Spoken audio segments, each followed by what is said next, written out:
कवडसी शेतशिवारात जिवंत विद्युत तारांच्या स्पर्शाने गायीचा मृत्यू झाल्याची घटना उघडकीस आली आहे।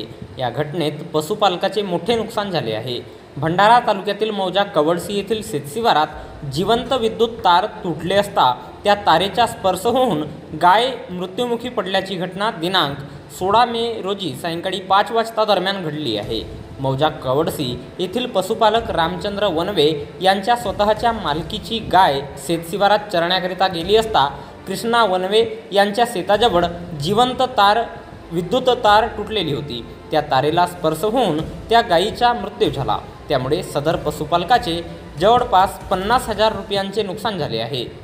त्यामुळे विद्युत विभागाने नुकसान भरपाई द्यावी अशी मागणी नुकसानग्रस्तांनी केली आहे।